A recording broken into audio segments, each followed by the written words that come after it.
প্রিয় শিক্ষার্থীরা, আসসালামু আলাইকুম। আশা করি তোমরা ভালো আছো। গত ক্লাসে আমি তোমাদের অনুপাত সম্পর্কে বিভিন্ন সমস্যার সমাধান করে দিয়েছিলাম। গত ক্লাসে আমি অনুপাতের বিভিন্ন উদাহরণ দিয়েছিলাম, সংখ্যাকে কিভাবে বহু নির্বাচনী আসবে সেটা বলেছিলাম। আজ আমি তোমাদের অনুপাতের কিছু সমস্যার সমাধান করব যেগুলা পরীক্ষায় এসে থাকে এবং তোমরা ম্যাক্সিমাম সময় ভুল করো। আচ্ছা চলো যাই আমরা সমাধান করব। আচ্ছা দেখো, ক, খ এবং গ এক জাতীয় রাশি। ক এবং খর অনুপাত কত? 3:4।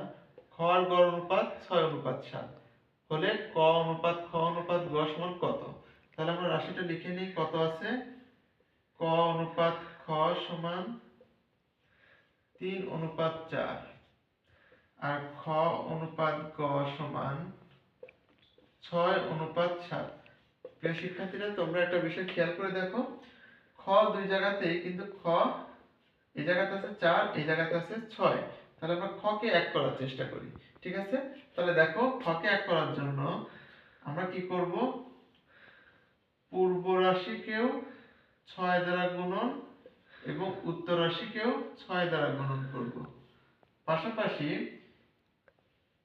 এর পূর্ব রাশিকে 4 দ্বারা গুণন এবং উত্তর রাশিকে 4 দ্বারা গুণন করব। এখন দেখো, কেন গুণন করব তোমরা বলতে পারো?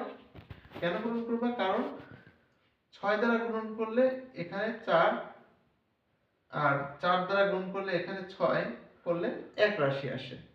আচ্ছা, তাহলে আমরা দেখো, গুণ করে দেখি।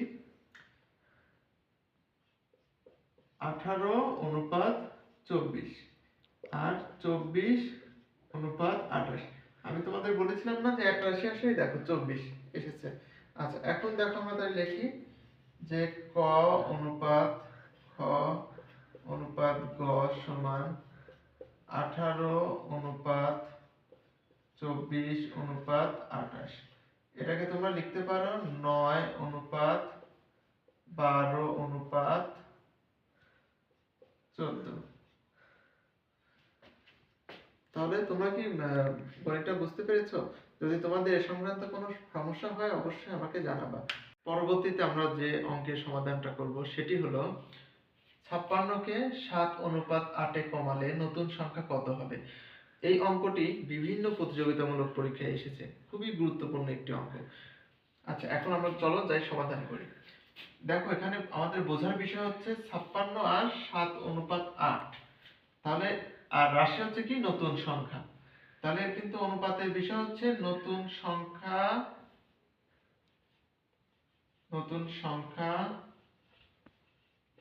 অনুপাত 56 ইকুয়াল টু 7:8। তাহলে আমরা লিখতে পারি কি? নতুন সংখ্যা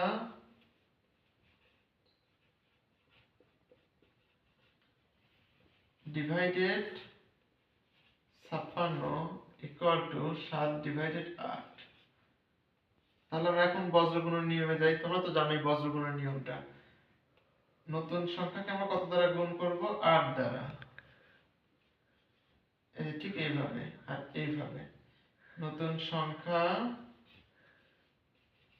গুণন 8 ইকুয়াল টু 56 গুণন 7। যেহেতু 8 এখানে গুণ আকারে আছে, তাহলে সাইডে চেঞ্জ করলে কি হবে? ভাগ হয়ে যাবে। তাহলে নতুন সংখ্যা 56 গুণন 7 ডিভাইডেড বাই 8। তাহলে এখন আমরা কাটাকাটি করি। 27টা 56, 7 7 49। তাহলে প্রিয় শিক্ষার্থীরা, নতুন সংখ্যা কত হবে? 49। তাহলে নতুন সংখ্যা কত? 49।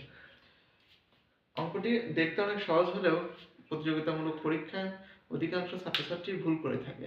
সো তোমরা এটি খুব সুন্দরভাবে সমাধান করবা। আশা করি তোমরা অঙ্কটি বুঝতে পেরেছো। এ সংক্রান্ত কোনো সমস্যা থাকলে অবশ্যই তোমরা আমাকে জানাবা। ধন্যবাদ তোমাদের।